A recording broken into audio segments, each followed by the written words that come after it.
Haleluya. Uragororotse. Ubuntu bwawe mwami butwibutsa byinshi, kimwe no kugushima no kugukengurukira.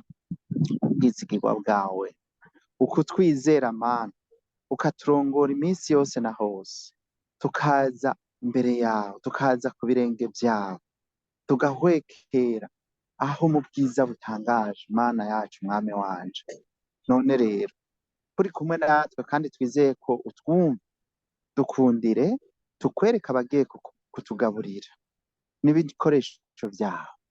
Bugurura akanwa nawe wivugire, abakwiteze tugaburirwe, duhazwe nawe. Mana yacu, ijambo ryawe rize rikomvomvore mu masengesho babivuze, icifuzo nyamukuru wacu twumvisemwo. Ni ibyifuzo byinshi twobikoranya biragutse. Haleluya. None rero Mana yacu, by'ukuri inkota yawe yongeye gusogongora aho ibintu byose byiyugaye muri uno mwaka ushize, kugira ngo Mana twinjire twinjire mu wundi mwuka mushasha utuma tukumenya, utuma tuguhishura ku rundi rugezo, utuma Mana tutahura ibyawe, tugoberwa n'ibyawe. Haleluya. Mana yacu, utugirire neza, utugirire neza. Dufise amatazirano, dufise amashimwe, dufise indirimbo nsha, dufise byinshi byo kukubwira. None rero muri uko kukwirata wowe nyene kibirengeye ca byose, reka utwumve, reka Mana ubane natwe, reka udukoreshe ibyo ugomba, reka kandi udukoreshe iby'ubuhizi. Uduhe mwami mpwemu yera waduhaye kugira ngo adufashe kuvomerera izi ngabire wadusutsemwo, kugira ngo Mana tube urugingo rwa mwene data, kugira ngo duterurane, kugira ngo Mana dukarishanye. Haleluya. Ibyo byose bikorerwe muri rwa rukundo. Mana yacu uzobukoze, kuko urukundo rusumba byose. Nico catumye mwami uduha Yesu, kugira ngo noneho tukumenye, aratuguhuza. Ubu turi abana mu rugo kwa papa. Uri Imana yacu, uri Imana segaba w'amahanga. Haleluya. Urakoze, urakoze. Twiteze kukumva, urabana natwe. Mana yacu, nukuri uziburura amatwi, muziburure mwami amaso yacu aba y'impemu, ibidusamaza n'ibidutwara kure yawe. Mana turaciye akagozi mu izina rya Yesu Kristo, kugira ngo noneho gutoranywa kube gushasha, gutoranywa mwami kube ukugororoka kwawe. Haleluya. Urakoze Mana, twose ngo dusarare, urazi kuri Imana itwumva. Ni mu izina ry'umwami wacu Yesu Kristo dusenze, amen. Sabahezagire, nongeye kubaha ikaze bene data mwebwe mukoraniye ngaha kuri uno munsi. Tugiriwe ubuntu kugira ngo tube turi hano. Umwaka umwe, umunsi umwe imbere y'Imana urusha iminsi 1000 kuba umuntu ari ahandi hantu. Rero uyu munsi jewe ndanezerewe kuko tugiye guheza umwaka. Nkuko namaze kubivuga, guheza umwaka ni egome, ni igihe kanaka kiba giheze. Abantu baravuze bati dufate unité de mesure, dufate igipimo. Umwaka kutanguye, ikigiye guhinduka ni iki? Abana b'Imana, kuko twakiye Yesu Kristo nk'umwami n'umukiza wacu. Intumbero yacu ntihinduka, turiko turamiriza turondera umwami Yesu. Ico nico gikuru kuri twebwe, kandi nico tuzoshira imbere. Mwene data yasenze aravuga ati mu kubaho kwacu uyu mwaka kumbure hari ibyo twavuze nabi, hari ibyo twanditse nabi, hari twaracumuye. Si kumbure, umuntu wese arimenya, akamenya ico yoba yarakosheje, canke egome hari ibintu n'ibitucika ntitubimenye, canke tukabikora tugasanga nyene twababaje umuntu canke twababaje Imana, atari byo twari tugabiye, ariko bigashika. Rero gusaba imbabazi Imana ni ikintu gikomeye, kandi turabe natwe aho turiko turakandagira ko ataho turiko turakandagira, kuko Imana nta muntu, novuga ati nta muntu yadushinze, ariko yaratubwiye ko dutegerezwa kubahana hagati yacu. Muribuka Kayini na Abeli. Kayini abwira Imana ati none wari wampundagije, novuga ntiyari afise rezo, mugabo nta rezo yari afise yo kumukorera ikibi. Oya, nico gituma rero hagaruka rya jambo ritubwira ati nta kibazo, saba imbabazi, dufise umwitsa ni Yesu Kristo atubabarira, dufise umwitsa mw'ijuru. Imana ishimwe cane, Imana ishimwe kubw'amaraso ya Yesu yasheshwe ku bwacu. Abana b'Imana rero bafise, novuga barafise isano na Kristo. Reka dusome amajambo ari muri Matayo 3,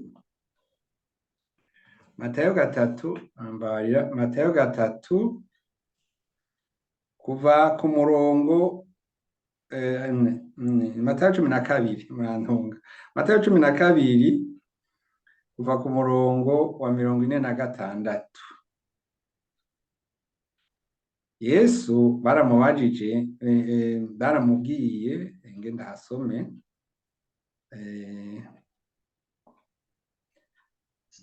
akivugana n'ishengero, nyina na bene nyina bari bahagaze hanze bagomba kubonana nawe. Umwe aramubwira ati erega umuvyeyi wawe na barumuna bawe bahagaze hanze baragomba ko mubonana. Yishura abimubwiye ati mama ninde canke bene mama ni bande? Atunga urutoke abigishwa biwe ati ngaba mama na bene mama. Kuko umuntu wese akora ivyo data wo mw'ijuru agomba, ariwe murumunanje na mushikanje na mama. Iki nico kintu dukwiye kwitwararika, gukora ubugombe bw'Imana. Gukora ubugombe bw'Imana niho uba wemewe, niho uba uri mu murongo. None muhava mwibaza muti none Imana igomba iki? Muri Timoteyo wa mbere igice ca 2 ku karongo ka 4, reka dusome gushika kuri 7. Mbere reka duhere kuri twohera haruguru kuko ahandi ntivyokumvikana. Navuga reka duheraho. Ivyo nivyo vyiza vyemerwa mu nyonga z'Imana umukiza wacu. Imana umukiza wacu igomba ko abantu bakizwa bagashika ku kumenya ivy'ukuri. Imana igomba ko abantu bakizwa bagashika ku vy'ukuri. Ingene abantu bakizwa twarabibonye, twarabivuze, twarabisubiyemwo mu Baroma 10 ka karongo 9. Abaroma 10 niho hatubwira ngo niyo watura n'akanwa kawe ko Yesu Kristo ari umwami. Reka ndasome, avuga ngo kuko ni waturisha akanwa yuko Yesu ari umwami, ukizera mu mutima yuko Imana yamuzuye imukuye mu bapfuye, uzokizwa. Aha kenshi turahura, hariho mu mashengero amwe bama basaba ibintu vyo kuvuga ngo transfer, mpa urwandiko umuyobozi cyangwa wagutwara mu ishengero wahoramwo yakwandikiye, nimwumve nemeze ko wari usanzwe uzwi. Ushobora kuzana ubwo rwandiko kandi niba ukaba warabivuze, ariko hariho ikintu twebwe tutabona, ukizera mu mutima, kwizera mu mutima. Ego rero ni ngombwa, ni nkenerwa yuko umwe wese yisuzuma akavuga ati jewe naraturishije n'akanwa kanje ko Yesu Kristo ari umwami akongera akamukiza wanje, kandi ndavyemera no mu mutima ko Imana yamuzuye imukuye mu bapfuye. Ivyo mu mutima wawe niho bihagarara ukabimenya. Ariko ivyamwa vyo biragera ahantu bikagaragara, ariko Imana niyibona kurusha, niyisesa ku mutima ikamenya koko ikiriyo. Kandi Imana ntisesa kugira ngo idupime ibe pingeri nkuko babivuga ku Badagi, ngo Abadagi bavuga akantu kari très exact, ngo umuntu donc hari abantu bari très exigeant, usanga bavuga ati aka kantu batezwa kubuku akagatezwa kubuku. Imana si uko imeze. Imana igomba, yipfuza ko abantu bose bakizwa, bakamenya ivy'ukuri, bakamenya Imana y'ukuri, bakamenya ivy'agakiza. Ndabagunge ndondera ubuvuga ufise Bibiliya hafi adusomere Matayo 3 gushika kuri 16.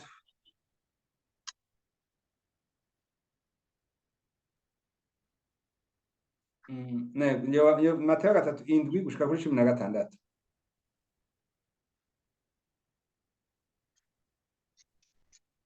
Arwatoye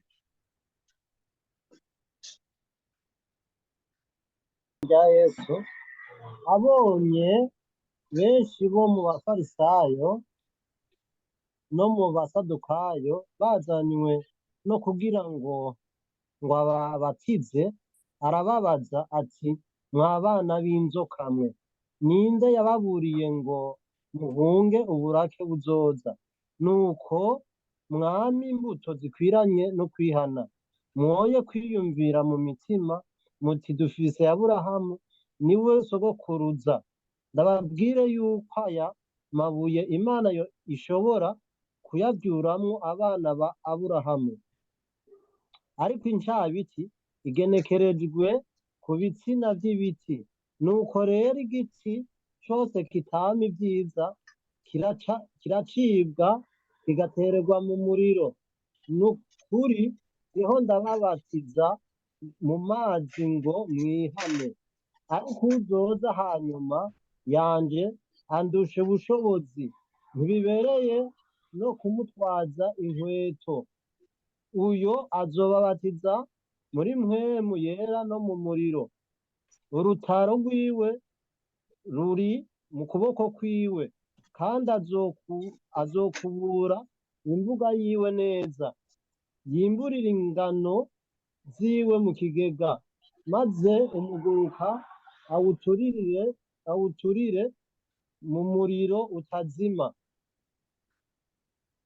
Sinzi ko tubandanya. Reka tugezaho. Urakoze.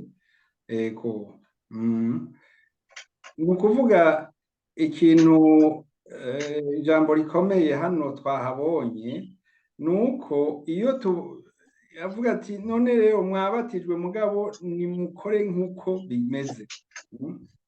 Ego hanyuma turabe uwundi murongo nariko ndababwira.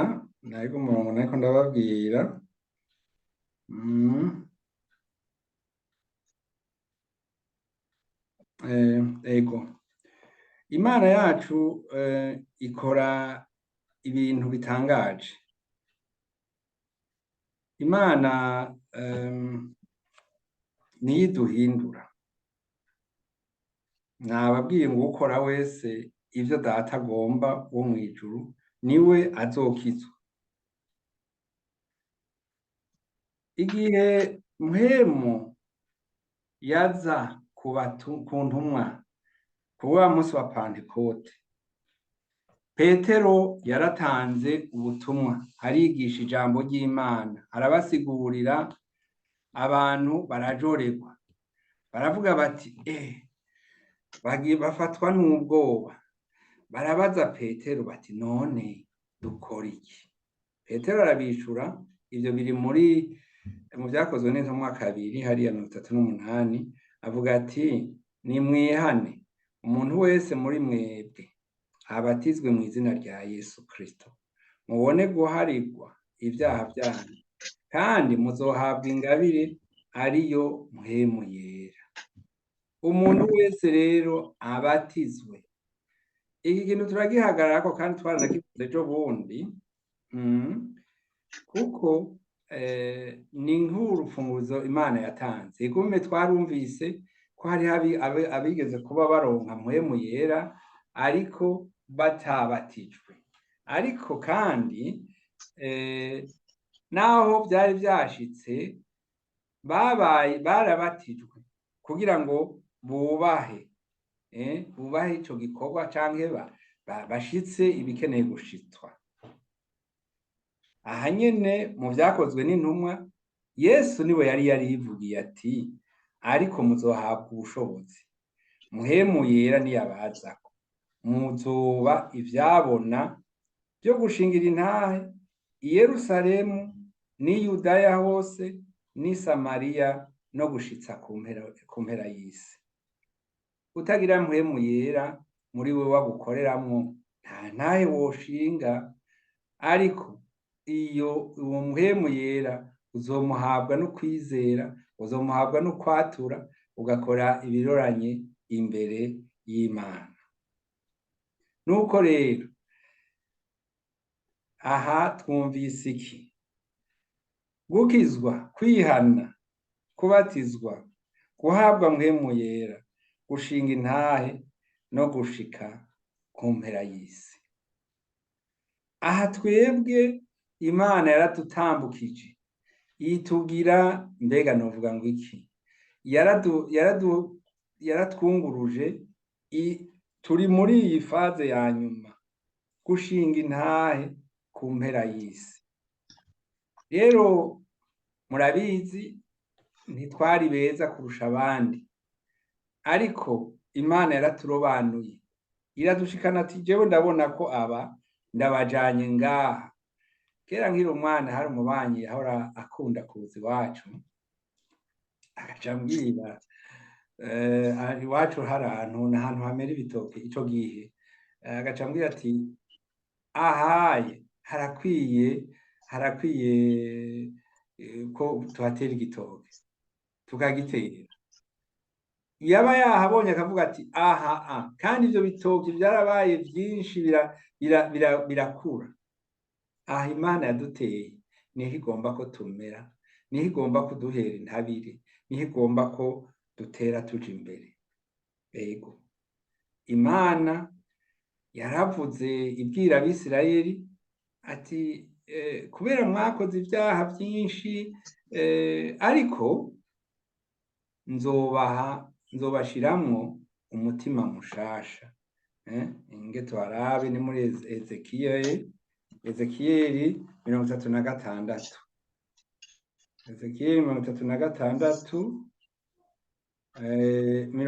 26. Nagira uwasoma Ezekiyeli 36 26. Ezekiyeli 36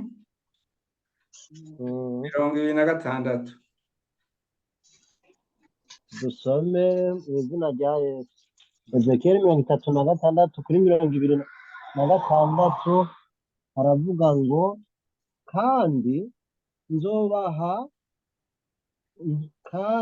nzobaha umutima musha, mbashiremwo impwemu isha, nzokura umutima ukomeye nk'ibuye mu mibiri yanyu, mbahe umutima woroshe nk'inyama, kandi nzobashiramwo mpwemu wanje, ndabagendeshereze mu byagezwe byanje, namwe muzokwitondera amabwirizwa yanje muyashitse, kandi muzokwibera mu gihugu nahaye ba sogokuruza, mube abantu banje, nanje mbe Imana yanyu.